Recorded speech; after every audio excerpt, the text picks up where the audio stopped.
Bonjour à toutes et à tous et bienvenue pour cette nouvelle vidéo de... Aujourd'hui nous sommes le samedi 11 septembre.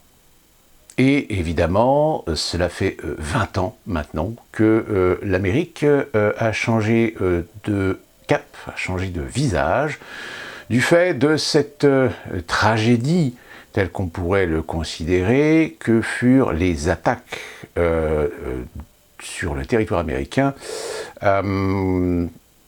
sur le World Trade Center, et plus particulièrement sur les deux tours jumelles, sur le Pentagone, et évidemment le crash près de, je ne sais plus quel, le bled, en Pennsylvanie.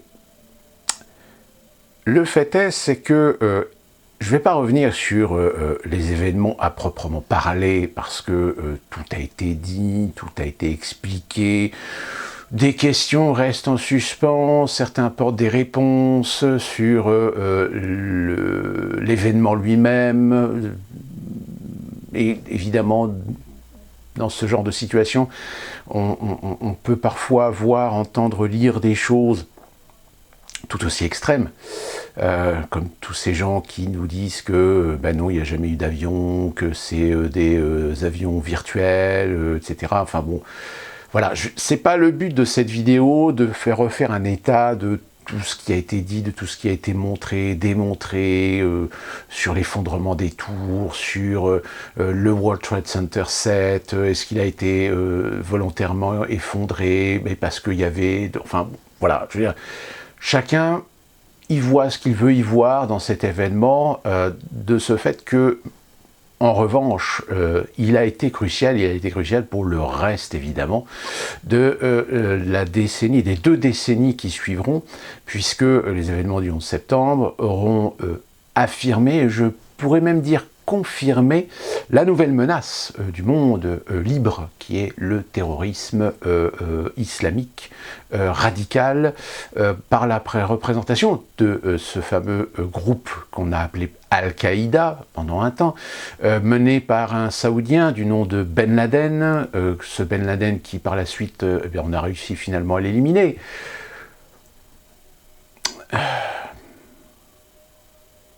Mais comment parler des événements du 11 septembre et de ce qui en a découlé sans évidemment, à un moment donné, ne pas tomber dans les clichés, ne pas tomber dans ce que l'histoire aujourd'hui retient en règle générale pour la masse.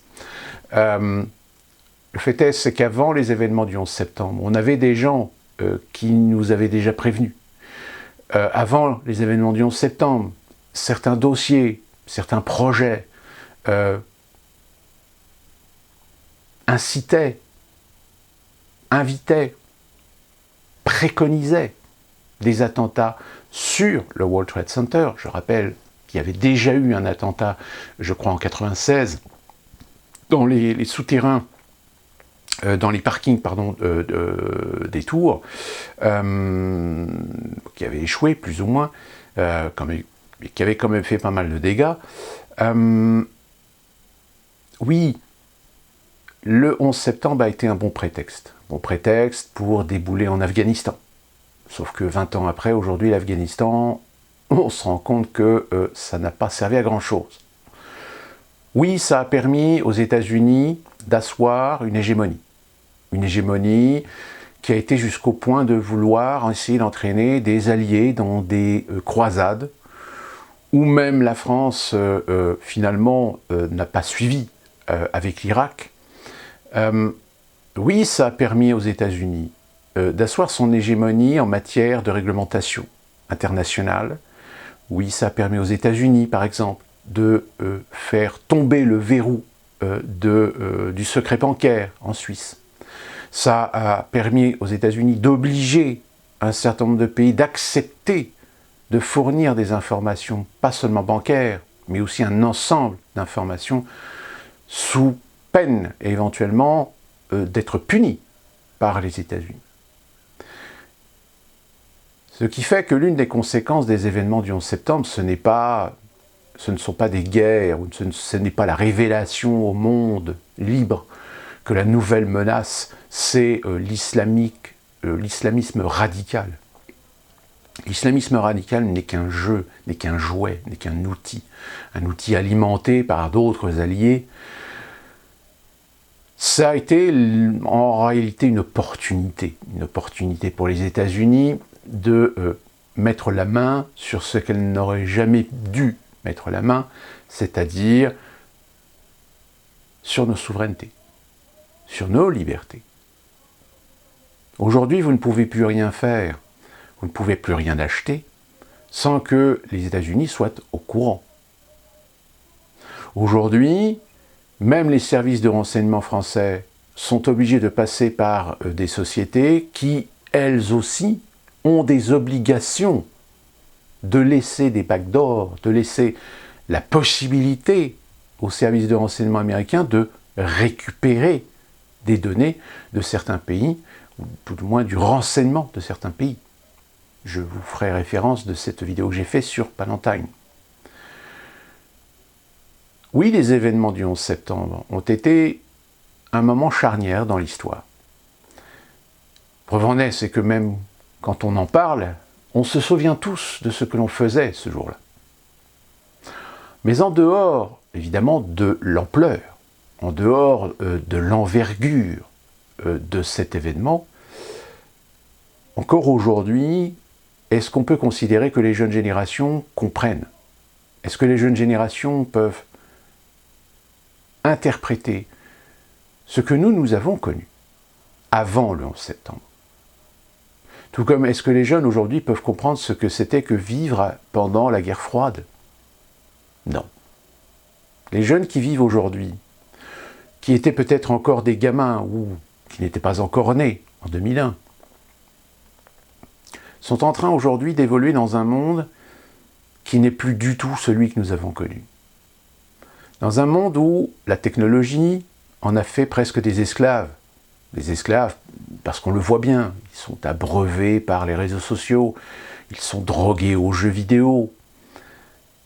Et finalement, beaucoup d'entre eux, pas tous, mais beaucoup d'entre eux, voient aujourd'hui les événements du 11 septembre comme nous pouvons voir, de par nos générations, ce qui s'est passé pendant la Seconde Guerre mondiale, c'est-à-dire par témoignages interposés, par documents, par interprétation, par récit. Même si nous avons eu la chance d'avoir des témoignages directs de gens qui l'ont vécu. Donc j'ai envie de dire, les événements du 11 septembre sont sans doute le déclenchement de quelque chose qui est beaucoup plus vaste. Le 11 septembre a été une clé qui a ouvert une porte à un ordre mondial qui a décidé de passer la seconde, qui a décidé d'accélérer le mouvement en utilisant la terreur. Parce que par la terreur, eh bien, on peut réussir à obtenir les consentements. On peut réussir à obtenir la complaisance. Preuve en est, cela fait 20 ans qu'un certain nombre de textes de loi issus du Patriot Act signé en 2001 par le président Bush, à l'époque, sont toujours actives aujourd'hui aux États-Unis.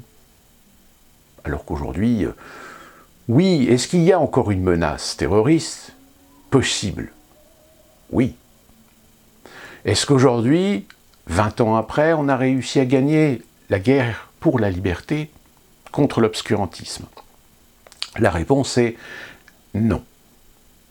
Non, puisque derrière, l'Internet a été utilisé par des gens qui ont donné des éléments, des détails, des informations qui nous ont permis de comprendre que tout ceci était de l'esbrouf, tout ceci était de l'apparat, tout ceci était de la mascarade.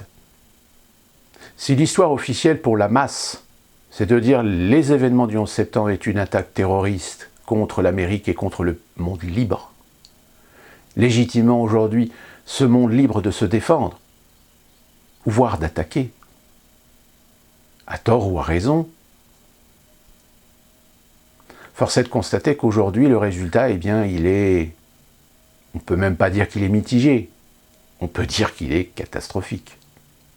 Catastrophique pourquoi? Parce que de toute façon, on le sait, va y avoir un moment donné où les conflits d'intérêts vont nous amener à ne plus accepter cette complaisance, à ne plus accepter cette illusoire situation pseudo-amicale avec des gens dont on sait que de toute façon, à terme, ils vont nous faire un enfant dans le dos. Que à terme, ils légitimeront leur pouvoir, leur hégémonie, au détriment de nos propres libertés et de nos propres systèmes. Comme je viens de vous l'expliquer, les événements du 11 septembre ont été une opportunité pour les Américains de pousser le bouchon plus loin dans ce que l'on appellerait plus communément l'interventionnisme, l'hégémonie, le contrôle sur nos propres libertés, sur nos propres indépendances, sur nos propres souverainetés. Je ne vais pas revenir sur l'Union européenne, mais force est de constater que, même encore aujourd'hui, les choses s'accélèrent. Les choses s'accélèrent pour essayer de diviser les peuples européens, pour essayer de les détruire, et plus particulièrement la France, et que derrière se trouve, derrière la porte, se trouvent des acteurs économiques américains ou ayant des intérêts américains qui n'attendent qu'une chose, c'est de déferler sur la France pour envahir, pour conquérir des marchés qu'ils n'avaient jamais réussi à conquérir jusqu'à maintenant parce que la France s'était plus ou moins préservée de ses principes, s'était plus ou moins préservée de cet ultralibéralisme. Quand je dis que la pandémie est une opportunité pour faire une purge dans les petits commerces, dans les petites entreprises.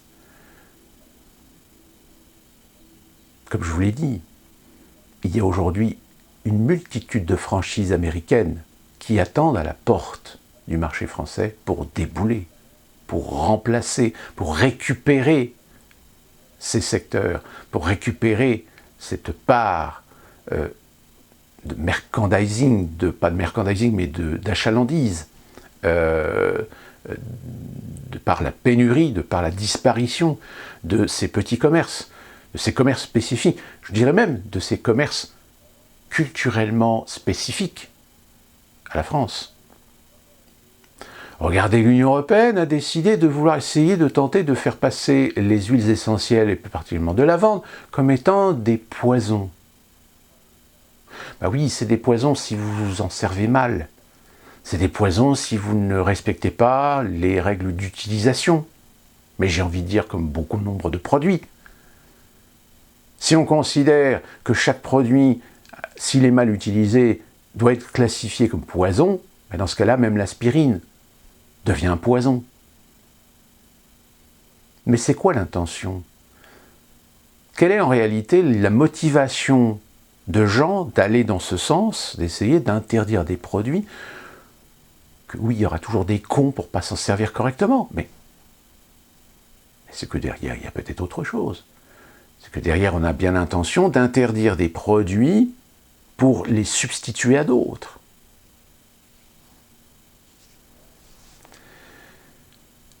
Le 11 septembre, ça a été aussi, malheureusement pour les États-Unis, une erreur.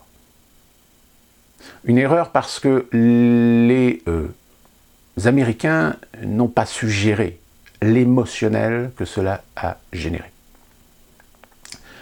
Évidemment, on a instrumentalisé énormément l'émotionnel des Américains par rapport à cet événement. Je rappelle, les États-Unis d'Amérique, en dehors de la guerre civile et en dehors des quelques conflits, ce qu'on appelle les conflits américano-hispaniques, le territoire américain n'a jamais été attaqué, hormis Pearl Harbor. Pearl Harbor, c'est à Hawaï, dans le Pacifique, mais le territoire métropolitain, comme on pourrait l'appeler, même si on ne l'appelle pas forcément, si, on appelle ça le territoire continental, voilà, je cherchais le mot, en réalité n'a jamais été attaqué dans cette envergure. Donc tout d'un coup, l'Amérique s'est rendu compte que on pouvait l'attaquer. Et j'ai envie de dire que les événements du 11 septembre ont été une opportunité de remettre même, je dirais, cette peur. Cette peur qui a été instrumentalisée, qui a été utilisée pendant la guerre froide. Il suffit de voir les films, les romans, il suffit de voir les documents d'actualité, comment on a instrumentalisé la guerre froide, le risque, la peur de recevoir une bombe nucléaire sur le coin de la cafetière. Il y en a quand même pas mal qui s'en sont quand même enrichis sur cette peur. Sauf que le jour où l'Union soviétique s'est effondrée, tout d'un coup, qu'est-ce qu'on peut inventer comme nouvelle peur pour maintenir le peuple américain sous notre contrôle? Les événements du 11 septembre.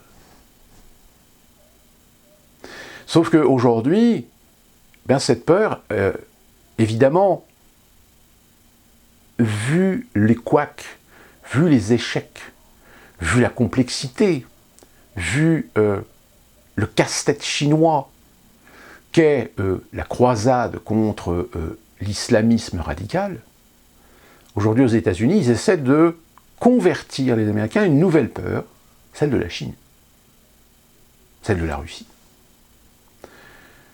Donc c'est pour ça que aujourd'hui, on comprend le désintérêt aujourd'hui des Américains à vouloir faire de la croisade contre l'islam radical. Ça n'est plus viable, ce n'est plus rentable. Et du coup, qu'est-ce qui se retrouve aujourd'hui avec le problème? C'est l'Europe.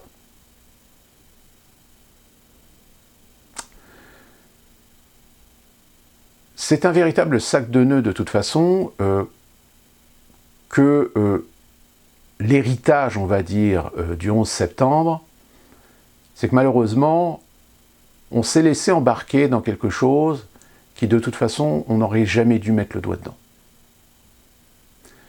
Ça peut paraître un petit peu très déshumanisant de dire cela, mais soyons conscients que ces problèmes au Moyen-Orient, ces conflits d'intérêts, ces conflits idéologiques, ces conflits religieux, nous autres, les Occidentaux, nous avons réussi à faire évoluer nos sociétés et nous sommes au-dessus de ces considérations.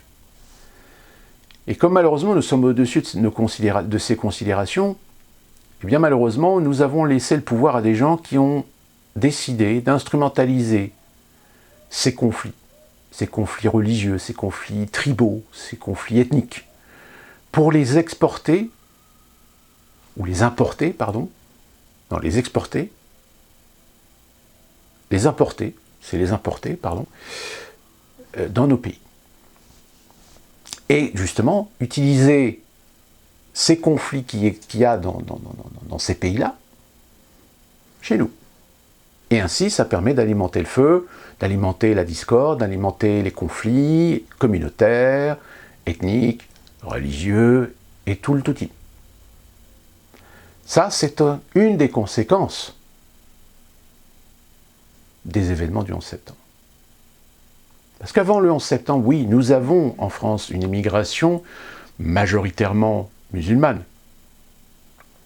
Mais à l'époque, on arrivait à gérer les choses. Depuis le 11 septembre, on ne gère plus rien. On ne contrôle plus rien. C'est une porte ouverte. Même si aujourd'hui, le risque d'avoir un attentat de grande envergure, mené, orchestré, appliqué, exécuté par des mouvements islamiques radicaux, reste peu probable. Il n'en est pas moins que malheureusement, ça fait depuis maintenant de nombreuses années qu'on constate qu'il n'y a pas besoin de faire aujourd'hui de grands attentats avec des milliers de morts pour instaurer la peur, pour instaurer la terreur. Il suffit tout simplement de laver le cerveau de quelques bas de plafond pour les convaincre d'aller tuer quelques personnes dans la rue, des innocents, et le tour est joué. Nous avons actuellement en France le fameux procès des événements du 13 novembre 2015, mais comme je vous l'ai dit, c'est une foire.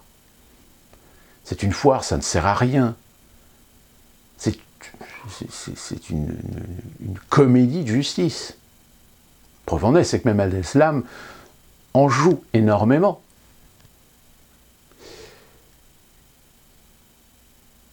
Donc, nous continuons à subir les conséquences de cet événement dont nous fêtons aujourd'hui le 20e anniversaire. Force est de constater que malheureusement,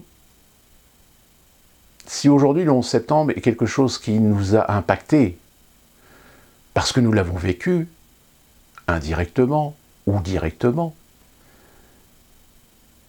si l'on fait un outil de comparaison dans l'histoire, on va se rendre compte que finalement les codes n'ont pas changé.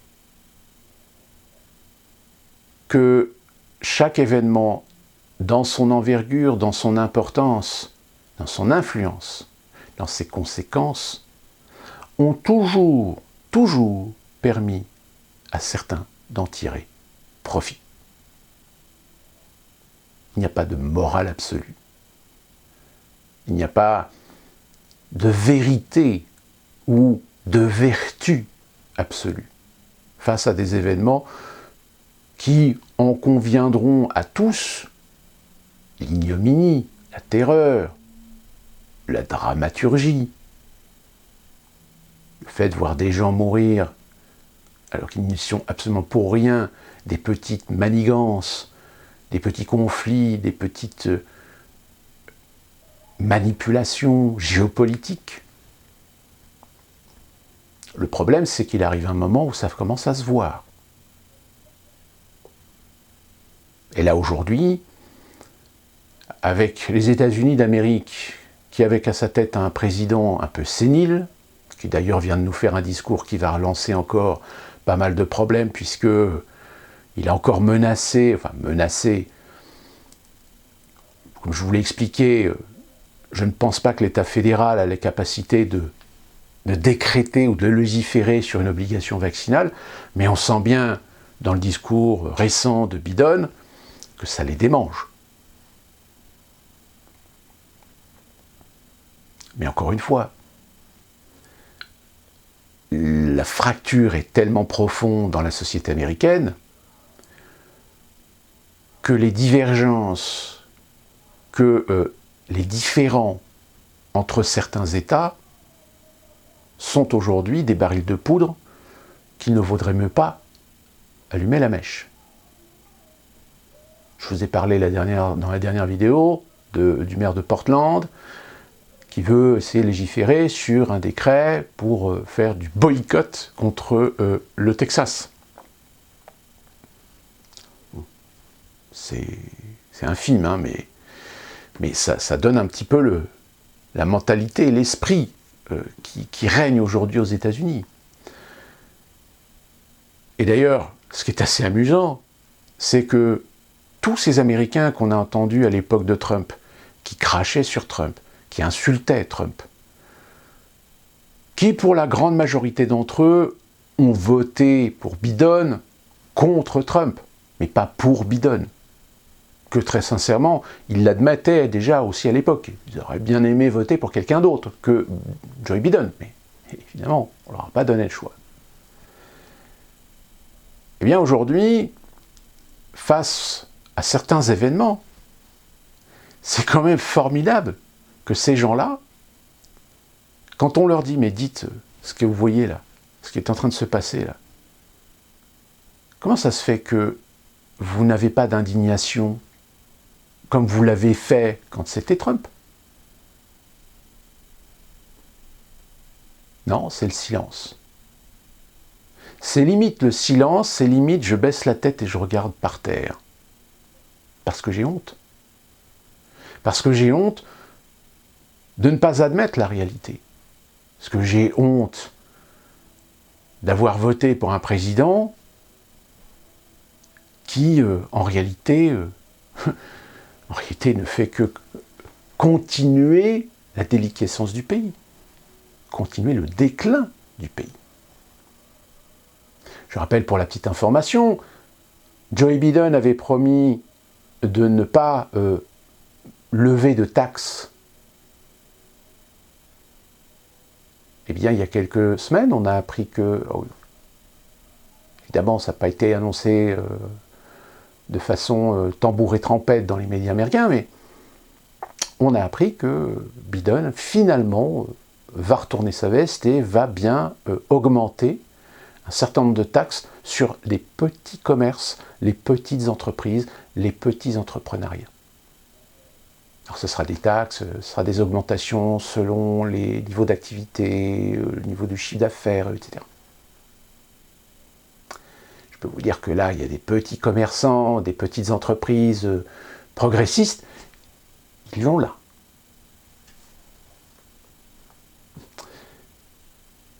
Donc voilà pour cette vidéo commémorative des événements du 11 septembre. Comme je l'ai dit au début de la vidéo, ce n'est pas une vidéo pour refaire l'état de ce qu'étaient les événements du 11 septembre.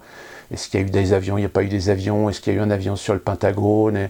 Est-ce que les tours ont été détruites? Ou c'était la destruction contrôlée, etc. Donc non, ce n'est pas le but de cette vidéo. Je n'ai pas envie de me lancer dans ce débat parce que même 20 ans après, c'est encore des débats où parfois avec certaines personnes c'est assez stérile. Il y a des questions, là-dessus, il y a des questions pour lesquelles on n'a pas de réponse pour l'instant.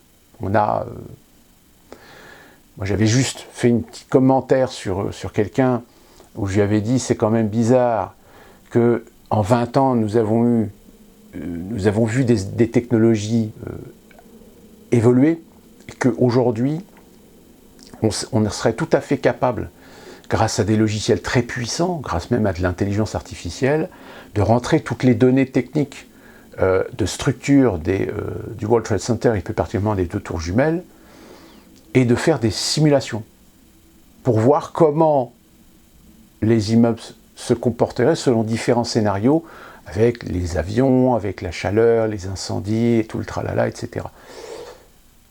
C'est pas fait. On ne le fait pas.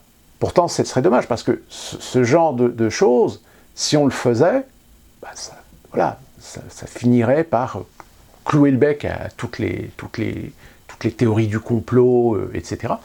Mais on ne le fait pas. On ne le fait pas parce que justement, peut-être qu'on n'a pas envie que certains aspects remontent à la surface et suscitent de nouvelles questions. Des questions que, logiquement, à l'époque, on aurait dû se poser, mais qu'on ne s'est pas posées. En plus, évidemment, de ces nombreux détails, coïncidences. Je rappelle, la compagnie aérienne, des avions qui ont été détournés a étrangement eu des mouvements boursiers assez suspects. Je rappelle que le World Trade Center, qui était un complexe de 7 bâtiments, et appartient toujours d'ailleurs au port autonome de New York, et comme par hasard, le port autonome de New York, quelques jours ou quelques semaines avant, a renouvelé ou a réévalué le contrat d'assurance de son complexe. Complexe qui, d'ailleurs, je le rappelle, à l'époque, à la fin des années 90, était confronté à une crise. C'est-à-dire qu'il y avait une crise de rentabilité. C'est-à-dire que le World Trade Center, c'est quand même des bâtiments qui ont été construits dans les années 70. Dans les années 70, on utilisait de l'amiante, donc il a fallu faire le désamiantage de ces bâtiments. Et qu'en plus de ça, vu la crise asiatique qui a eu lieu en 98, ça a quand même donné un coup à un certain nombre d'entreprises, même aux États-Unis, et qu'il y a bon nombre d'entreprises qui ont commencé à quitter le World Trade Center parce que au niveau des loyers, c'était beaucoup trop cher. En gros, en 2001, la situation financière du complexe était presque déficitaire, c'est-à-dire qu'il perdait de l'argent. Donc si vous renouvelez un contrat d'assurance pour le réévaluer ou surévaluer le complexe,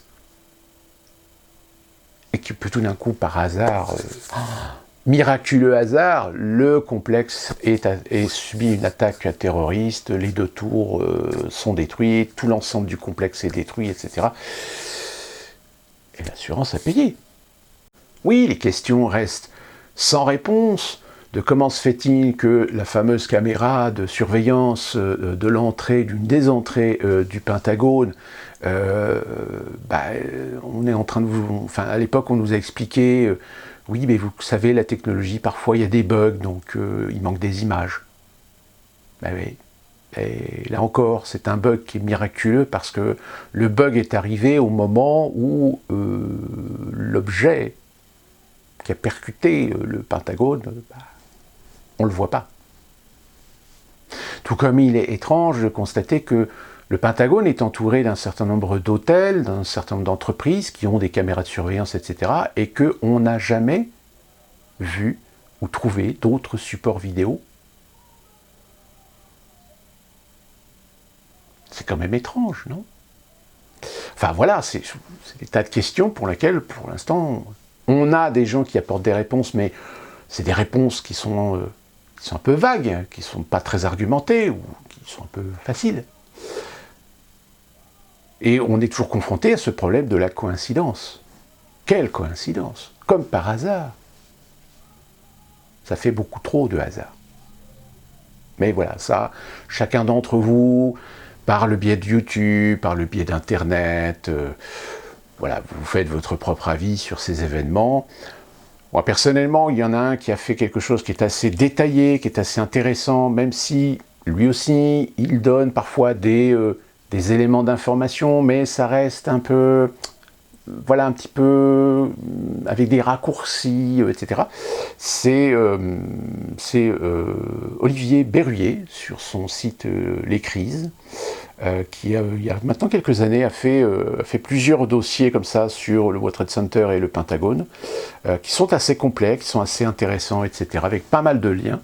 Mais encore une fois, lui, il apporte des éléments, il apporte sa conviction par rapport à certains événements, par rapport à certains faits. Mais il y a une démarche quand même relativement sourcée et très intéressante sur ce point-là. Bon, je ne vous donnerai pas des références non plus sur d'autres documents, des films, etc., parce qu'il y en a des tonnes et des tonnes. Il y en a même certains qui sont très très techniques, qui ont été faits par des architectes, des ingénieurs, etc., et qui sont très intéressantes parce qu'en effet, eux aussi font des constats de dire, voilà, est-ce que, une des questions d'ailleurs qui reste aussi en suspens, c'est est-ce que finalement, encore une fois de plus, pour des problèmes de coût, est-ce que les matériaux qui ont été utilisés pour la construction du World Trade Center, les fameuses poutres extérieures qui devaient être assurées de résister, de par sa consistance, de par sa fabrication à certaines températures, est-ce que finalement, on a finalement construit un bâtiment qui a été construit avec des matériaux qui en réalité, pour certains d'entre eux, n'avaient pas les caractéristiques exigées. Et du fait de ces défauts, eh bien les défauts, on en a subi les conséquences pendant les événements du 11 septembre, pendant les attaques. Et je terminerai juste pour, peut-être pour certains qui ne le savent pas, faites très attention aux gens qui font les comparaisons avec d'autres tours qui ont été incendiées, qui ont été victimes d'incendies, etc. Pour dire, vous voyez, ces tours-là ne se sont pas effondrées, etc. Parce que tout simplement, le World Trade Center, les deux tours jumelles, et même le fameux World Trade Center 7, étaient dans des conceptions totalement inédites, étaient exceptionnelles. C'était des constructions pour lesquelles on n'a pas de recul par rapport justement à ces phénomènes et ces problèmes d'incendie dans des buildings. Je vous invite à regarder un petit peu, peut-être sur Internet, des vidéos sur des constructions de buildings, etc. Et vous verrez, c'est des mécanos. Hein, en fait, les buildings, c'est un ensemble de mécanos. Alors, il y en a qui sont construits uniquement avec des poutres métalliques, il y en a qui sont construits avec du béton, il y en a qui sont construits avec les deux, etc. Mais le World Trade Center, les deux tours jumelles avaient cette particularité, c'est que justement, pour gagner de l'espace à l'intérieur, leur conception était qu'elles avaient en fait un noyau. Donc dans ce noyau, vous aviez toutes les ascenseurs, les gaines de maintenance, etc. Et les planchers, en fait, reposaient sur des poutrelles qui étaient fixées entre le noyau et la façade. C'est pour ça que la façade était dotée de ces grosses poutres dont la mémoire collective maintenant a mémorisé. Et il n'y avait pas donc de poteau central. Enfin, il y avait un noyau central, mais il n'y avait pas de poteau porteur, comme on les appelle, autant pour moi. Donc du coup, l'effondrement, c'est ce qu'on a appelé l'effondrement millefeuille. C'est-à-dire que, voilà, c'est pour ça que cette comparaison que font certaines personnes, avec dire oui, regardez, là les tours, elles ont incendié, elles sont toujours debout, oui, elles sont toujours debout parce qu'elles sont de conception traditionnelle, alors que les 2 tours jumelles n'étaient de conception différente. Là, c'est juste un petit aspect technique qui est intéressant à savoir pour justement éviter de tomber dans les pièges de ces outils de comparaison un petit peu, excusez-moi, un petit peu stupides. Voilà pour cette vidéo sur le 11 septembre. D'ici qu'on se retrouve sur une nouvelle vidéo. Juste pour info, j'ai pu voir que les manifestations aujourd'hui en France continuaient. De plus en plus nombreux de gens qui vont manifester contre le pass sanitaire. Et juste pour revenir sur une autre information, là où les médias sont en train de dire « oui, ça y est, Buzyn va passer devant la Cour de justice de la République et tout le tralala ». Ils sont en train de vous dire ah, « regardez, enfin, la justice, elle fonctionne ». Non, il n'y aura rien. Il n'y aura rien tout simplement parce que la Cour de justice de la République, c'est une instance qui est constituée d'un jury dont les 2/3 sont des élus. Donc des élus, ils ne vont pas condamner, ils ne vont pas inculper une ministre ou une ex-ministre. Donc elle va être relaxée, tout simplement. Donc là, ce que vous êtes en train de voir, ce que les médias sont en train de faire, c'est du spectacle, c'est du show. Mais je peux vous garantir que Buzyn, elle sera relaxée. Elle n'aura aucune conséquence. Je suis prêt à prendre les paris. Sur ce, portez-vous bien, bon week-end, et à la prochaine.